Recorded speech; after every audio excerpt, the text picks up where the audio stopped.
بسم اللہ الرحمن الرحیم۔ عزیز طلباء، آج ہم اپنے پاکستان بننے کے بعد کی پاکستان کی ابتدائی مشکلات کا جائزہ لے رہے ہیں۔ دنیا کی سب سے بڑی اسلامی مملکت 14 اگست 1947 کو جب دنیا کے نقشے پر نمودار ہوئی تو چاروں طرف سے اس کو گوناگون مشکلات نے گھیرا ہوا تھا۔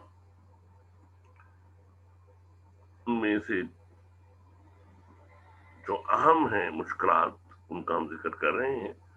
تقسیم میں اجلت نمبر 1، انتظامی مسائل نمبر 2، ماؤنٹ بیٹن کی دشمنی نمبر 3، نمبر 4 پختونستان کا شوشہ، نمبر 5 مخالفین پاکستان کی ریشہ دوانیاں، سرحدوں کی غلط حد بندی، فسادات اور مہاجرین، نمبر 8 اثاثوں اور واجبات کی تقسیم، نمبر 9 فوج کی تقسیم، نمبر 10 ذرائع نقل و حمل اور مواصلات، نمبر 11 اقتصادی پسماندگی، نمبر 12 جغرافیائی مشکلات، اور نمبر 13 دستور سے محرومی، نمبر 14 نہری پانی کا جھگڑا، اور نمبر 15 ریاستوں کا الحاق۔ اب ہم ان کا باری باری جائزہ لیتے ہیں۔ تقسیم میں جلدی کی گئی، اجلت کی گئی۔ اس کی وجہ یہ تھی کہ اگر پراپر جو ڈیٹ مقرر تھی اس پہ تقسیم ہوتی تو پاکستان اس کے لیے انتظامات کر پاتا، اور بہت سے جو مہاجرین ان کو قتل کیا گیا، شہید کیا گیا، وہ اس سے بچ جاتے۔ مزید برآں پاکستان اپنی استحکامت کے لیے، اپنی سیکورٹی کے لیے اقدامات اٹھا سکتا تھا۔ لارڈ ماؤنٹ بیٹن نے، جو آخری گورنر جنرل اور وائسرائے تھا ہندوستان کا، 22 مارچ 1947 کو ہندوستان میں آیا تھا۔ جون 1948 تک برطانیہ سے اہل ہند کے ہاتھوں پرامن انتقال اقتدار کا اہتمام کرنے کے لیے آیا تھا، لیکن ماؤنٹ بیٹن نے جلدی ہی کانگریس کو رضامند کر لیا کہ وہ اس سے قبل ہی دونوں نوآبادیات کو اختیارات منتقل کر دے۔ کانگریسوں سے اس سے کوئی فرق نہیں پڑتا تھا۔ چودھری ظہور محمد علی ظہور پاکستان میں لکھتے ہیں، ماؤنٹ بیٹن ایک آزمودہ کار منتظم تھا، اور اس لیے بہت جلد انتقال اقتدار کے اس نئے منصوبے سے پاکستان کو جو بے پایا مشکلات درپیش آئی تھیں وہ ان سے بے خبر نہیں تھی۔ اس نے پوچھا، ہم کیا کر رہے ہیں؟ انتظامی لحاظ سے ہندوستان اور پاکستان کے درمیان وہی فرق ہوگا جو ایک مستقل عمارت اور ایک عارضی فوجی چھوپڑے یا خیمے میں ہوتا ہے۔ جہاں تک پاکستان کا تعلق ہے، ہم فقط ایک خیمہ گاڑ رہے ہیں، ہم اس سے زیادہ کچھ نہیں کر سکتے۔ لارڈ ماؤنٹ بیٹن نے 3 جون 1947 کے منصوبے میں 15 اگست 1947 کو تقسیم ہند کا حتمی فیصلہ سنا دیا۔ اس طرح صرف 72 ایام میں تقسیم ہند کے تمام انتظامات کو حتمی شکل دینا تھی۔ بھارت کو تو کوئی فرق نہیں پڑتا تھا کیونکہ وہ پہلے ہی مستقل عمارت میں تھا۔ فرق تو خیمے والی مسلم لیگ کو پڑتا تھا، جس نے خیمے سے نکل کر سارے انتظامات کرنے تھے۔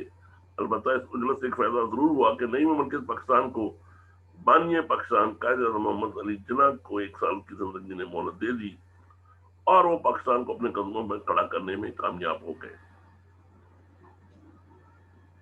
انتظامی مسائل۔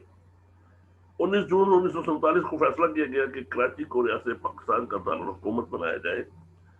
قائد اعظم نے سردار عبدالرب نشتر کو نیا دارالحکومت قائم کرنے کے لیے کراچی بھیجا۔ سندھ کی صوبائی حکومت نے کراچی میں گورنر ہاؤس اور اپنے سیکریٹریٹ کی عمارتیں خالی کر دیں، اور اس میں پاکستان کے مرکزی دفاتر کی داغ بیل ڈالی گئی، مگر یہاں گنجائش اتنی تھی کہ گزارا ہونا مشکل تھا۔ چنانچہ شہر کے مختلف حصوں میں عارضی تعمیریں کھڑی کر دی گئیں، جن میں مرکزی حکومت کے دفتر کام کرنے لگے، لیکن اس طرح کے قلم و دوات سیاہی اور میز و کرسی جیسی بنیادی سہولتیں میسر نہ تھیں۔ کسی کو میز کرسی مل سکی، دوسرے نے لکڑی کے خالی ڈبوں پر